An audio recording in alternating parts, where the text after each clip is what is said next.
আমেরিকার স্টেলথ যুদ্ধবিমান একসময় ইরানের কাছে ছিল সবচেয়ে বড় আতঙ্কের নাম। আকাশে অদৃশ্য থেকে হামলা চালানোর সক্ষমতা থাকায় F-35, F-22 কিংবা B-2 বোমারু বিমানকে প্রায় অজেয় হিসেবেই ধরা হতো। কিন্তু সেই ভয়াবহ সমীকরণে এবার বড় ধরনের পরিবর্তন আনছে চীন।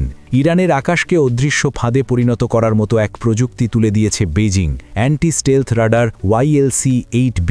এই রাডারকে চীন নিজেই আখ্যা দিয়েছে স্টেলথ বিমানের জম হিসেবে। বিশ্লেষকদের মতে এই একটিমাত্র সিদ্ধান্ত মধ্যপ্রাচ্যের আকাশ যুদ্ধের ভারসাম্য আমূল বদলে দিতে পারে। ইরানের জন্য চীনের এই সহায়তা কোনো যুদ্ধবিমান বা রণতরী পাঠানোর মাধ্যমে হয়নি, বরং এমন এক প্রযুক্তি সরবরাহ করা হয়েছে যা অদৃশ্যকেও দৃশ্যমান করে তোলে। চীনের Nanjing research institute of electronics technology নির্মিত YLC-8B রাডার কাজ করে লো ফ্রিকোয়েন্সি ব্যান্ডে। এখানেই এর সবচেয়ে বড় শক্তি। পশ্চিমা স্টেলথ প্রযুক্তি মূলত হাই ফ্রিকোয়েন্সি রাডার তরঙ্গকে ফাঁকি দেওয়ার জন্য ডিজাইন করা। বিমানের গায়ে ব্যবহৃত বিশেষ আবরণ ও নকশা রাডার তরঙ্গ প্রতিফলন কমিয়ে দেয়, ফলে সাধারণ রাডারে এগুলো ধরা পড়ে না বা অস্পষ্টভাবে ধরা পড়ে। কিন্তু লো ফ্রিকোয়েন্সির দীর্ঘ তরঙ্গ এসব স্টেলথ আবরণকে সহজে ভেদ করতে পারে, ফলে YLC-8B কার্যত পশ্চিমা স্টেলথ কৌশলকে অকার্যকর করে দেয়। প্রতিরক্ষা বিশ্লেষকদের মতে এই রাডার প্রায় 550 থেকে 700 কিলোমিটার দূর থেকেও স্টেলথ বিমান ও ব্যালিস্টিক মিসাইল শনাক্ত করতে সক্ষম।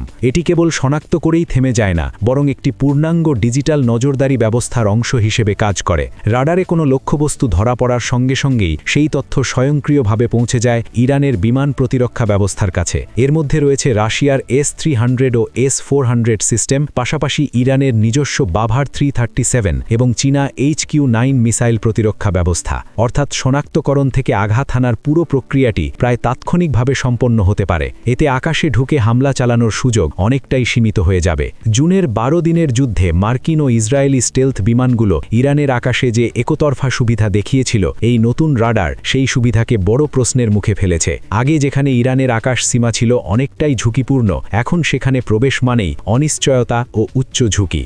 গোয়েন্দা বিশ্লেষণ বলছে YLC-8B মোতায়েন মানে ভবিষ্যতের যে কোনো হামলার খরচ বহুগুণ বেড়ে যাওয়া। শুধু আর্থিক ব্যয় নয়, বাড়বে রাজনৈতিক ঝুঁকি এবং সামরিক ক্ষতির সম্ভাবনাও। এই পদক্ষেপকে শুধু প্রযুক্তি সরবরাহ হিসেবে দেখছেন না আন্তর্জাতিক বিশ্লেষকেরা, বরং এটিকে একটি স্পষ্ট কৌশলগত বার্তা হিসেবে ব্যাখ্যা করা হচ্ছে। রাশিয়ার প্রেসিডেন্ট ভ্লাদিমির পুতিনের পর এবার প্রকাশ্যেই ইরানের প্রতিরক্ষা বলয় শক্ত করতে এগিয়ে এলো চীনের শি প্রশাসন। এর মাধ্যমে মধ্যপ্রাচ্যে যুক্তরাষ্ট্রের প্রভাবকে চ্যালেঞ্জ করার দীর্ঘমেয়াদী পরিকল্পনার ইঙ্গিত দিচ্ছে বেইজিং। চীনের দৃষ্টিতে ইরান কেবল একটি আঞ্চলিক শক্তি নয়, বরং পশ্চিমা আধিপত্যের বিরুদ্ধে একটি কৌশলগত অংশীদার। তাই ইরানের আকাশ প্রতিরক্ষা জোরদার করা মানে মধ্যপ্রাচ্যের শক্তির ভারসাম্যে নতুন মাত্রা যোগ করা। এদিকে এই বিষয়ে আনুষ্ঠানিকভাবে কোনো মন্তব্য করেনি পেন্টাগন বা ইসরায়েলি প্রতিরক্ষা দপ্তর, তবে নীরবতা থেকেই বোঝা যায় বিষয়টি তারা হালকাভাবে নিচ্ছে না। স্টেলথ প্রযুক্তির ওপর নির্ভরশীল সামরিক কৌশল এখন বড় পরীক্ষার মুখে পড়েছে। যদি সত্যিই এই রাডার কার্যকরভাবে স্টেলথ বিমান শনাক্ত করতে পারে, তাহলে আধুনিক যুদ্ধের ধারণাই বদলে যাবে।